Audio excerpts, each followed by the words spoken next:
Hey everybody, day 2 reporting from the Big Easy, second day of IFT down here in New Orleans. And if you've been following me, you know that I was on 2 different panels today speaking on a couple of different topics, and it has occurred to me there is a bit of a dichotomous nature to a few items in the food world. 3 of them I want to talk about briefly now.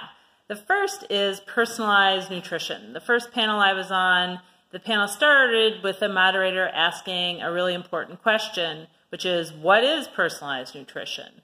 And it's where these 2 halves started to really come full center in my mind, that on one hand, personalized nutrition is nutrigenomics. That's how a scientist would perhaps answer the question, in that it's a mashup of nutrition science and genetics, and figuring out, of course, based on our genetics, what foods and beverages we should or should not eat for more optimal health.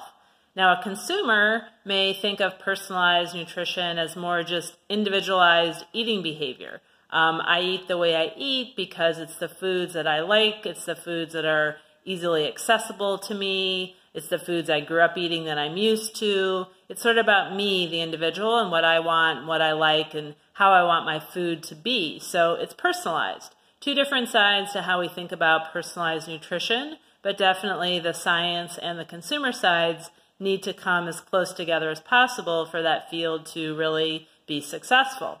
The second one was on a panel on clean label. And again, I think we have 2 sides to sort of one coin.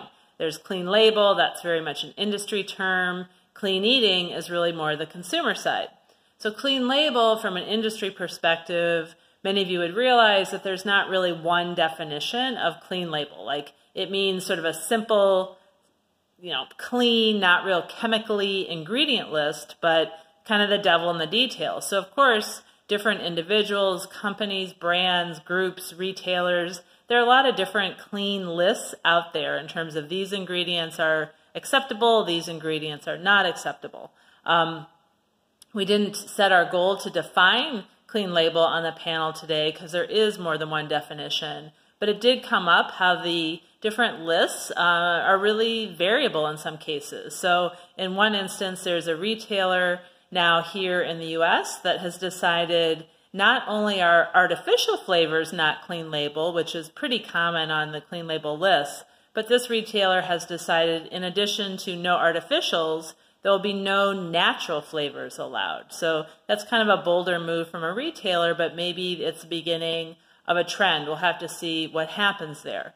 Now, the flip side, clean eating, is really that consumerized version of, I just want to eat healthy, simpler, lesser processed foods that essentially will put me in the best health and make me feel good and look good. And clean eating can, just like clean label, clean eating doesn't have one single definition, but certainly it's often about sort of lesser processed whole foods that would be thought to bring on better health.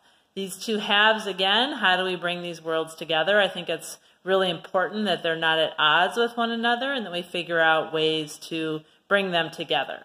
The third one that occurred to me as I was on these panels this morning is the sort of 2 sides of the coin of the science of food. So on one side, we have food science. Of course, here at this IFT meeting, there are many food scientists. And on the other side, we have nutrition science, which, as a nutritionist myself with a PhD in nutritional biochemistry, I certainly appreciate the science of nutrition. What is interesting about this, though, and I've known this and seen this for years, is that often there are these 2 sides, and they're, food scientists who aren't necessarily always terribly concerned about health, wellness, and nutrition. They're very much more concerned about taste and maybe cost of the final product. On the flip side, there's many nutritionists out there that isn't terribly interested in thinking about food science and technology because they think it sort of ruins our foods or makes it too processed or whatever they have in their mind. And I just find it all to be a little bit of nonsense. I really think that food is food, and we need both halves of these sciences to come together, both the food and nutrition. And if they were closer together, I think we would end up with an overall better food supply that was not only healthy and tasty and affordable. It was really what we all need to sort of be happy about what we're eating and be healthier. So I do see these kind of two halves to the whole, and it's just something in each of these cases on personalized nutrition. Is it nutrigenomics, really sciencey? Is it just individual eating? There's clean label, clean eating, there's food science, there's nutrition science. I really can't say enough about how much those kind of dichotomous sort of two lanes really slow us all down. And I think when we think of innovation, both in food and health, I think we have to bring those two worlds in each of those cases closer together so that the science is linked with what's going on in industry, and then that, of course, is directly linked with where the consumer is and what they want and what they'll buy. So this post today was a little bit more philosophical, but I couldn't help but notice these parallels of these dichotomous things that if we can bring it closer together, I think we'll all be a bit better off. So that is today's post. If you have thoughts or questions, I'd love to hear them in the comments below, and I will do my best to respond to you, and thank you for listening.